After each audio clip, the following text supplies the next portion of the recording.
叮叮咚咚，叮叮咚咚，呵呵，好好玩呢，嘿嘿。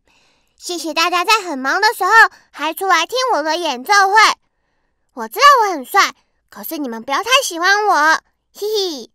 那现在我要开始演奏第一首歌，我是超人。叮叮咚咚，我是雾光，我是小超人，我天下无敌。叮叮咚咚，我很强壮，我很聪明，王大明、林阿虎都赢不了我。叮叮咚咚，锵！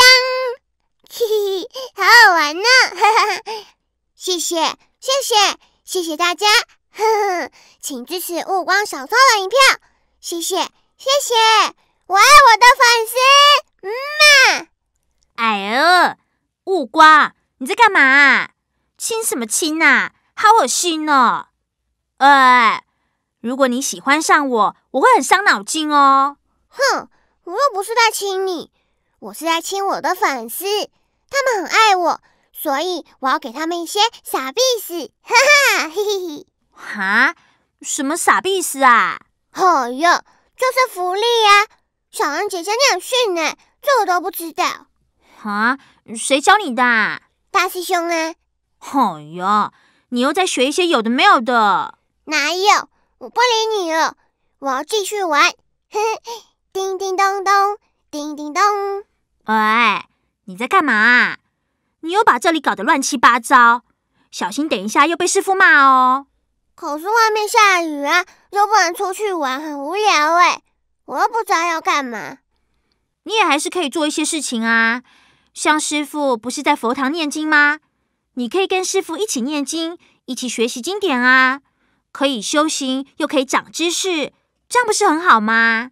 我才不要，那很无聊哎。我就在这里开我的演奏会啊。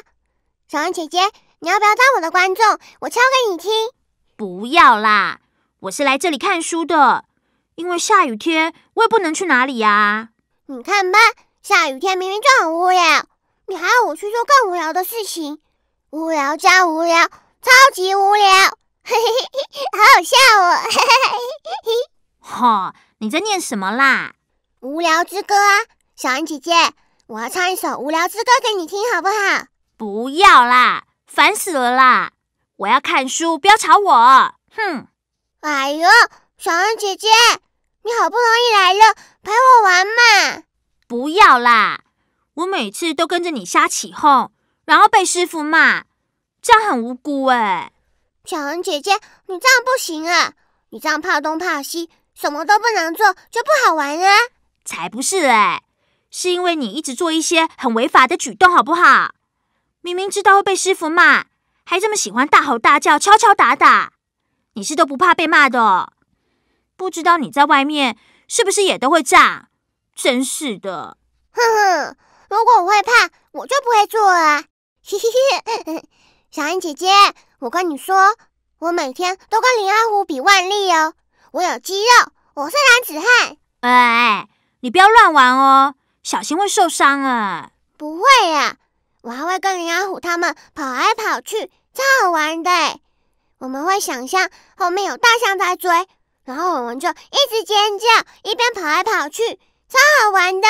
呵呵呵。雾光，你们这样真的很危险呢，万一撞到人受伤怎么办啊？好孩子不可以当坏榜样哦，万一其他小朋友学你们这样冲来冲去，撞到受伤怎么办啊？哎呦，不会呀。小恩姐姐，你干嘛这么担心啊？我们又没有受伤过，而且我们也只是有时候玩一下而已，不会怎么样啊。你哦，小心哪天踢到铁板，我就不管你咯。不会呀。啊，我想到了，反正在下雨，也不能出去玩。我来敲一首歌，小恩姐姐，你来唱好不好？不行啦，被师傅听到会被骂的。你看，又来了，你又开始怕东怕西了。放心啊，师傅不在，嘿嘿嘿。哦，那好吧，就唱2句哦。嘿嘿，叮叮咚咚，淅沥淅沥，哗啦哗啦，雨下来了。我的妈妈拿着雨伞来接我，淅沥淅沥哗啦哗啦啦啦啦啦。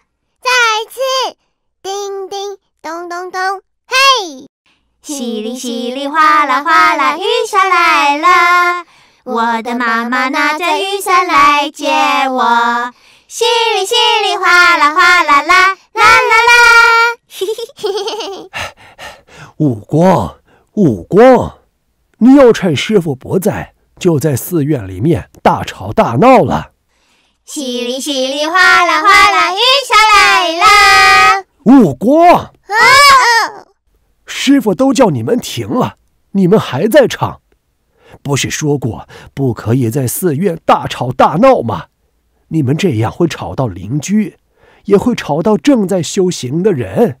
师傅，都是下雨了，是下雨的声音太大声了，我才没有听到你回来了。哎呦，都是你啦，害我一起跟着被骂。唉，下雨天也有下雨天的乐趣呀，下雨天也有道理可以学习呀。哪有？师傅，你证明给我看啊！好，师傅就跟你们说一个暴风雨的故事。有一对师兄弟出外参禅的时候，正好碰上了暴风雨，一连好几天的大雨下得无法出门，他们两个只好在一个农夫家暂住几天。在农夫家里，师兄经常坐禅念经，可是师弟却总是倒头就睡。因为太无聊了嘛，我懂。你才不懂嘞！不要随便打断师傅讲故事啦。师傅，然后呢？第3天，师兄看不下去了，就把师弟叫醒。他大喊：“师弟，快起来！你这样不觉得是在浪费时间吗？”师弟很不开心地回答：“外面下雨下得这么大，不睡觉还能做什么？”师兄理直气壮地说：“是啊，外面下雨，我们不能继续走，可是你也不能整天睡觉啊。这段时间，你如果拿来修行，该有多好！”哇，跟小恩姐姐说的一样哎。本来就是嘛。但是师弟却抱怨说：“师兄啊，我这几天胸口难受得厉害。”师兄听了担心就问：“师弟，你没生病吧？怎么会胸口难受呢？”外面的雨下到我也觉得心里很难过。啊，你难过什么啊？不能出去玩啊。嘿嘿，你还不是在这里玩了？哦，对哈，嘿嘿嘿。师傅，那师弟是不是跟我一样无聊啊？没有，师弟有气无力地说：“师兄，不瞒你说，在寺院里我们总得坐禅念经，我在做事的时候就怕出了什么差错，所以一直缩手缩脚，这让我非常的不痛快。从今以后我该怎么办呢？”小恩姐姐也是一直怕东怕西的。我这叫谨慎，懂不懂啊？然后师兄就说：“一切言行从胸襟流出，顶天立地而行。”师弟听了立刻顿悟，感觉到豁然开朗。啊，什么意思啊？佛法是由内心本体上去证悟的，要从心的根本出发。就像我们人活在这个世界上，有很多顾虑，就会怕得罪这个，惹怒那个，做事瞻前顾后，犹豫不决，结果有机会可以悟道的时候，却又白白错过了。可是小心谨慎一点，不是比较好吗？小心过了头，不就更不好了吗？每个人都有每个人的做事原则和处事的风格。如果你硬是要改变自己，去附和别人，或者一直顾忌别人的眼光，最后就会丧失自我，变得不像原本的自己。我们每个人都是一块璞玉，经过困难的雕琢，才会显出光芒与美丽。如果你一直处处小心，处处防备，不就无法经过洗礼，变成钻石了吗？哦，原来如此，我懂了。我是钻石超人，哈哈哈！哎，雨停了，悟光，我们一起去买菜吧。要，我要去。那你先把这边收拾一下，我们就出发吧。是，走妹。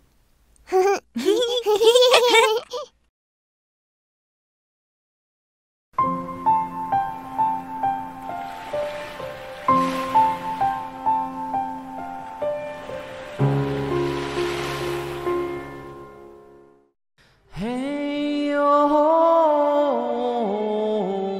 吼，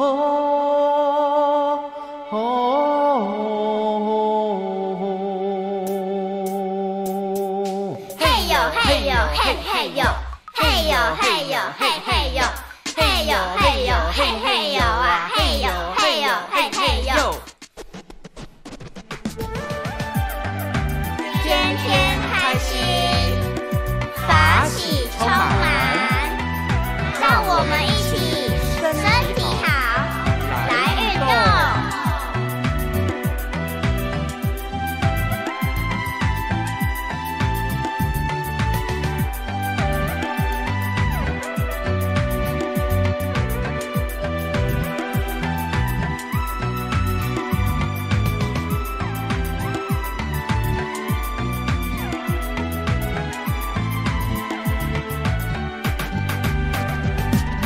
摆摆我的头来摆摆头，摆摆我的头来摆摆头，甩甩我的手来甩甩手，甩甩我的手来甩甩手，松松我的肩来松松肩，松松我的肩来松松肩，张开双手深呼吸，抬抬我的脚来抬抬脚，抬抬我的脚来抬抬脚，蹲蹲我的膝来蹲一蹲，蹲蹲我的膝来蹲一蹲，扭扭我的腰来扭一扭，扭扭我的腰来扭一扭，张开双手深呼吸。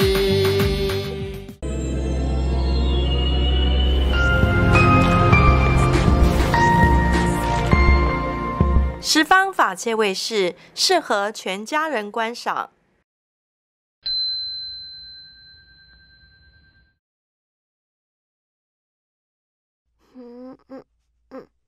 哎呦喂，好痛啊！怎么这么难呢？那些眼睛看不到的人，不知道是怎么走路的耶，根本没有办法好好走路啊！老师还叫我们体验看看，根本就不可能好好走嘛。悟光，你手上拿的那个是什么啊？哦，这个我刚刚拿来捂眼睛的耶。你干嘛要捂眼睛啊？你眼睛不舒服吗？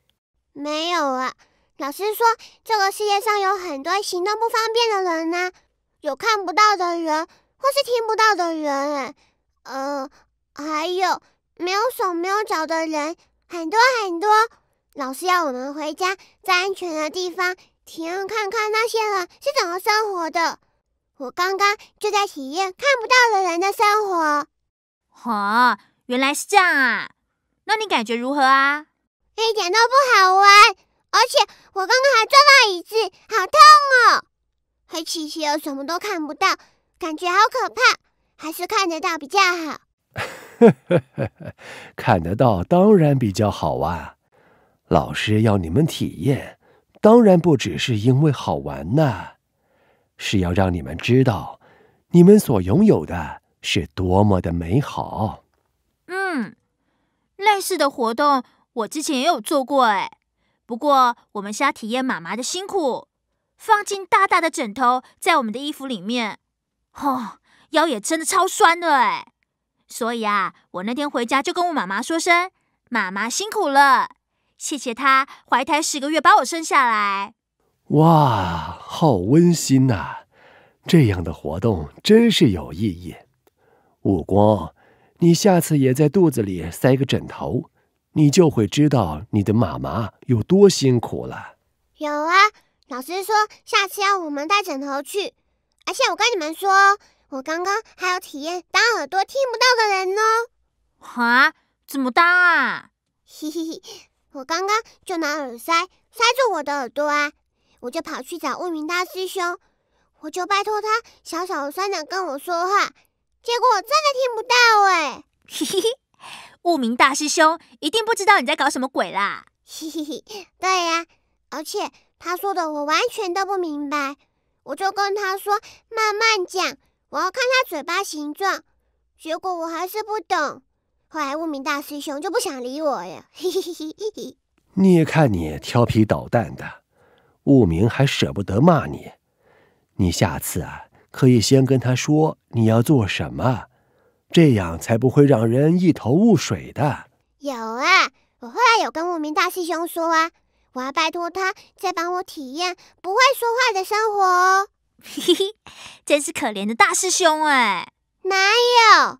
这次他觉得很好玩呢，因为我都不能讲话，只能用比的，他都一直笑哎。为什么他要笑啊？你比了什么？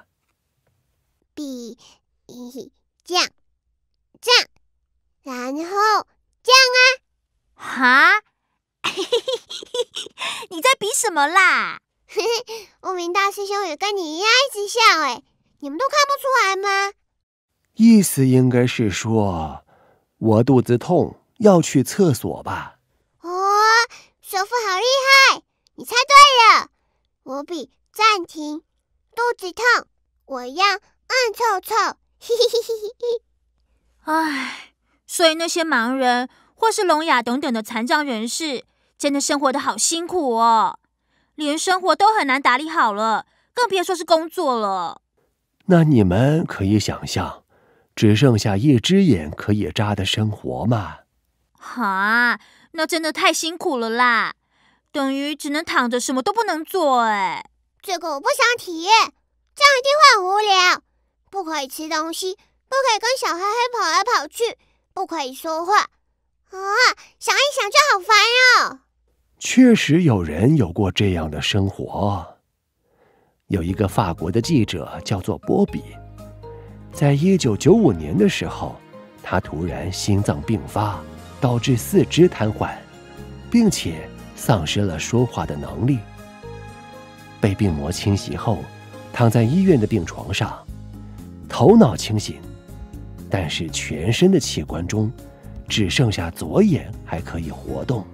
哈，好凄惨哦，这样就只能在医院里面过生活了哎。尽管如此，他还是没有被病魔打倒。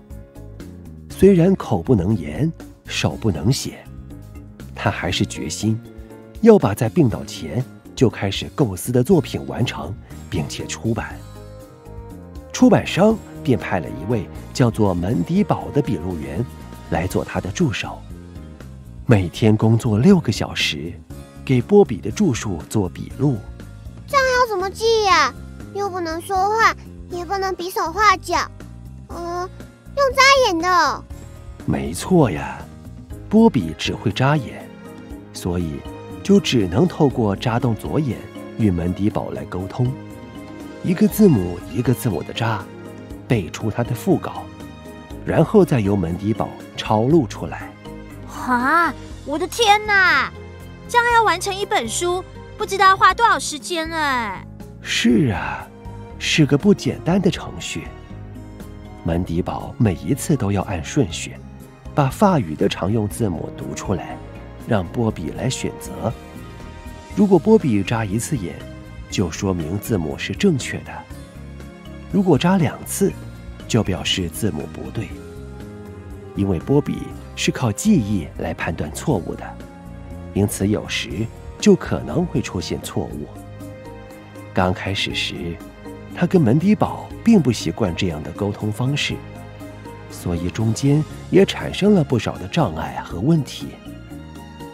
他们起先每天用6小时默录词语，每天只能录1页，后来慢慢加到1天3页，几个月之后，他们历经艰辛，终于完成了这部著作。据粗略估计，为了写这本书啊，波比一共眨了左眼20多万次呢。啊，20万！他眼睛不会酸吗？真是太厉害了哎！是啊，这个人的亲身经历鼓励了很多可能有缺陷或是不聪明的人。在这个世界上，聪明的人并不是很少，可是成功的人却总是不多。很多聪明的人之所以不能成功，就是因为即使他已经拥有很多可以成功的条件，但他还在等待更多成功的捷径。而成功的人，他从不要求环境配合自己，而是把握自己所拥有的资源，创造奇迹，化腐朽为神奇，哪怕他只剩下一只眼睛可以眨。真的哎，有些好手好脚的人反而都好吃懒做，或是有些聪明的人都把脑子动在一些伤天害理的地方，真的是很浪费哎。小恩姐姐，你放心，我不会浪费我的聪明的，我会做很多很多的好事。哎，师父，怎么会有人觉得自己很聪明啊？别闹无光了，待会儿你们又斗嘴，我可收拾不了哦。对嘛，而且我明明就很聪明啊。好啦，可是要是一个人像那个波比一样，失去了那么多之后，要怎么振作起来啊？我们没办法改变世界，唯一能改变的就是自己。尽管生命无常，生活起伏，人生充满了许多不如意的事物，但是有不少东西是可以完全把握的，就是我们的工作和生活态度。有人说，每个人身上都有一种看不见的宝，它一面写着积极心态，另一面写着消极心态。积极心态可以使你达到人生的顶峰，而消极的心态会使你一生贫苦与不幸。所以只要能够乐观，像我们之前有讲到的画家谢坤山先生一样，失去一只脚跟一双手又怎么样？还有另外一只脚啊！用这样的心态，一样可以拥有很美好的人生哦。那我以后在路上看到这样的人，我要去跟他们说一声加油。很好啊，悟光。不过要注意到，不要打扰到别人，才能献上最好的关怀。除了自己的心态之外，最重要的就是旁人的爱与关怀。有慈悲柔软的心，能容纳一切的福。要培养自己的慈悲心，对天地万物、一草一木、一切卑微弱小的生命，都要有深切的慈悲之心。慈悲柔和的心，会让你的身上散发出一种强大的吸引力哟。瞬间觉得啊，有时候生活上的小烦恼都不见了哎。小恩姐姐，为什么啊？因为我们都是拥有很多，而且也是很幸福的人啊。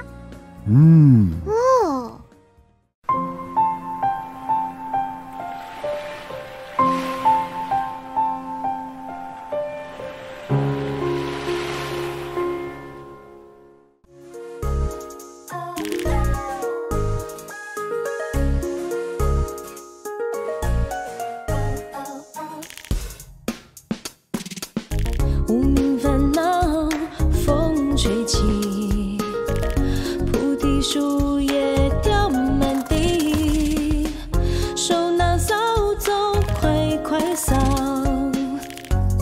无奈一阵一阵风又起，扫地扫地扫心底，心里不扫空扫地，心里犹如一亩田，烦恼犹如杂草山，扫地扫地扫心底，心里不扫空扫地，心里犹如一亩田，烦恼犹如杂草山。